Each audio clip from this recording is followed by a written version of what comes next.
Has King Charles finally disowned Prince Harry? Reports are coming in that he hasn't even read the book Spare, and is he finally ready to take away Prince Harry's titles? What the deuce is going on? Well, make sure you subscribe to this channel and stay tuned for more details in this Daily Nerd starting right now.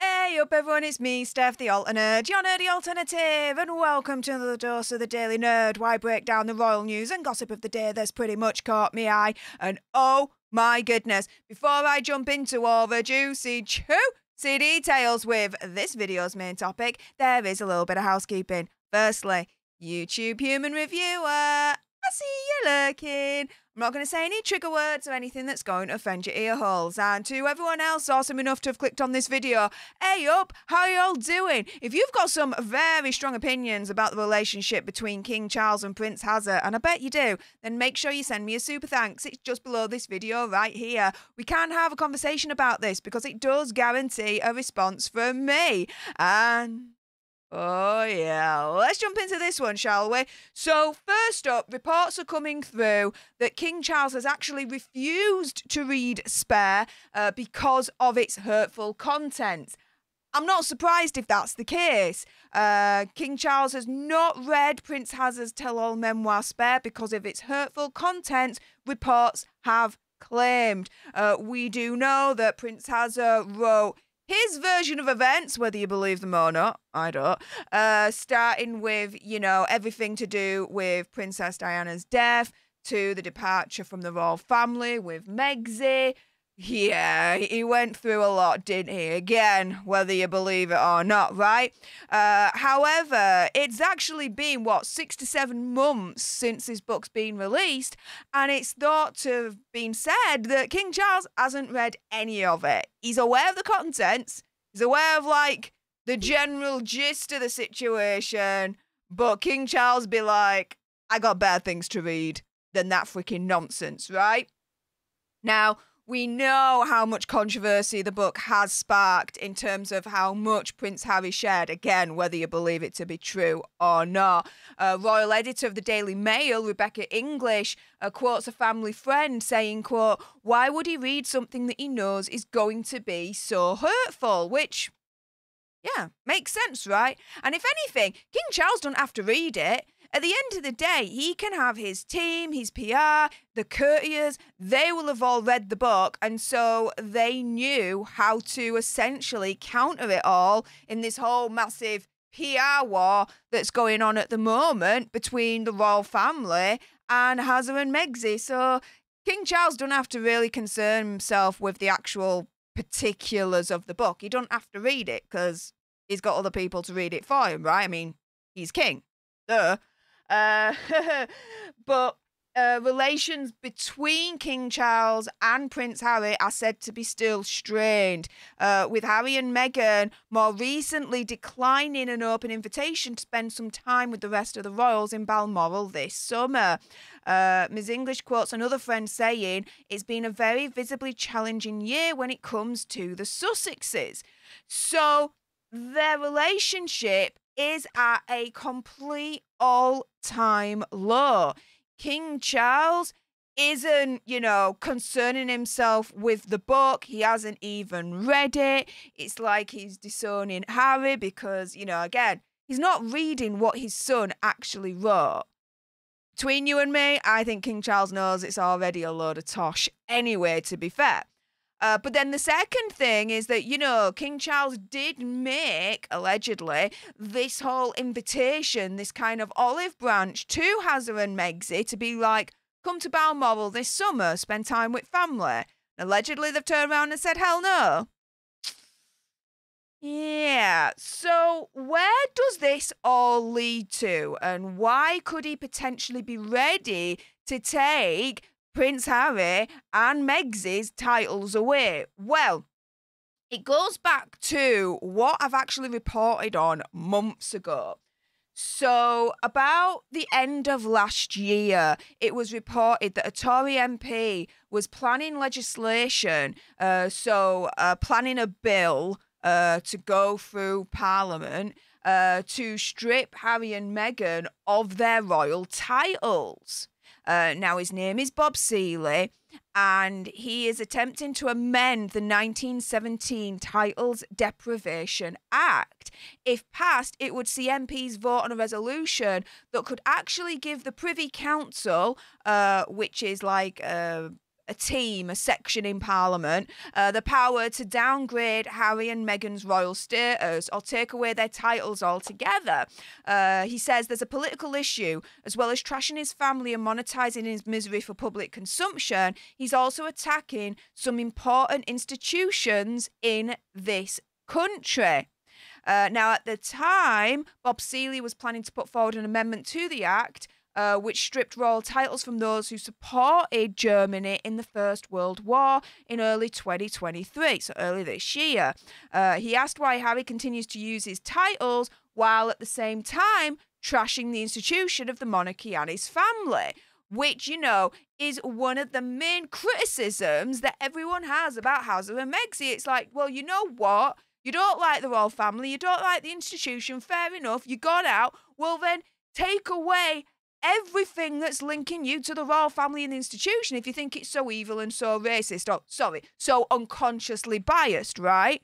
Now, we're going to get into in a moment where King Charles comes into all of this. But just to set this up for those that don't know, because we're talking about UK politics here, UK Parliament, UK law. So some of you guys may not actually be familiar with it all.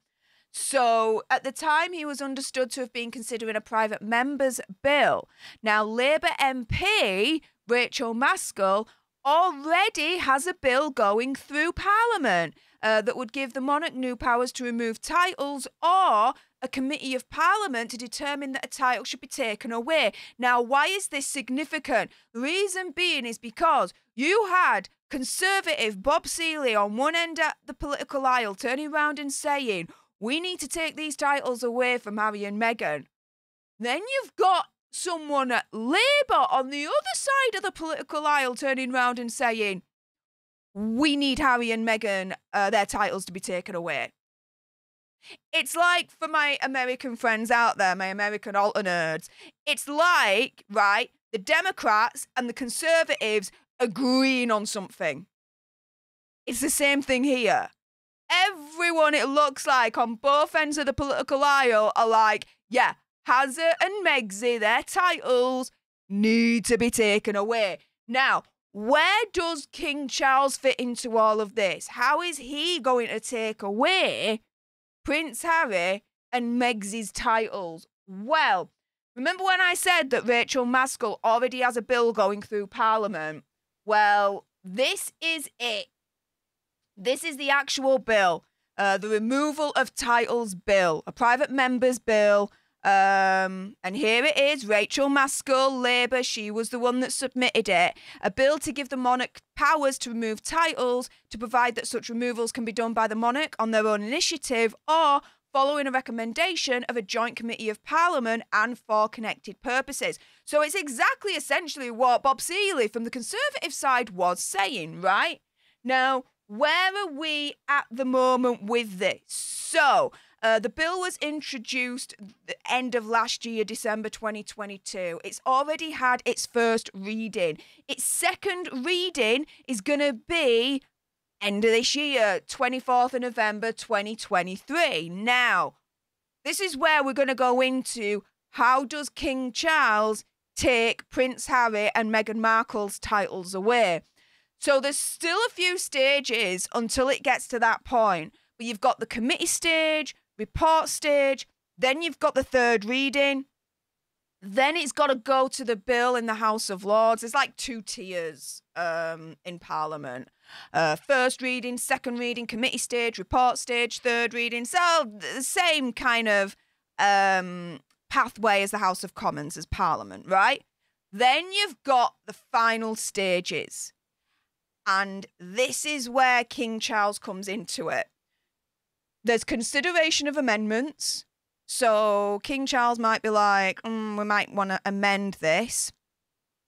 I don't remember any time where a bill has been passed by Parliament and the House of Lords. It's gone to the monarch and the monarch be like, we need to change this. It's never really been done, okay? So the kind of expectation is that'll be passed with flying colours and then it goes to royal assent. Now, what is royal assent?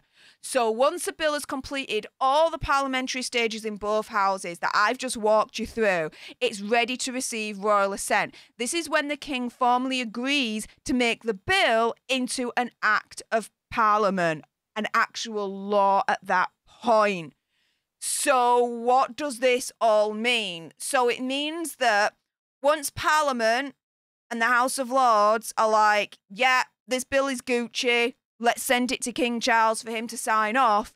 King Charles then signs it off, passes it into law, and through his signature, through his agreement, he will then be taking Prince Harry and Meghan Markle's titles away, whether he does it himself after it comes into law or whether Parliament does it. Either way, his signature is a catalyst to one of those two outcomes from happening at this point. So this is why I say, guys, has King Charles actually disowned Prince Harry? Because A, he refuses to read Spare, so he refuses to actually read his son's own words in this book. And then B, is he ready to take the titles away? Well, this bill is going through Parliament at the moment, and if he does give it royal assent, so if he does sign it into law, he is effectively then, one way or another, taking Prince Harry and Meghan Markle's titles of Duke and Duchess of Sussex away. With that being said, if you appreciated this breakdown, this video, and you want more, and believe me, of course there's going to be more, then make sure you subscribe to join our alternate tribe. I'll be honest with you, help us get to 100k so we can get that silver play button right there. Like, share, comment down below your opinion, conspiracy theories and whatevers. Also, if you've got some very strong opinions about what we've just discussed, and I bet you do, then make sure you send me a super thanks. It's just below this video right here. We can have a conversation about this because it does guarantee a response from me. And until the next time, you guys, laters.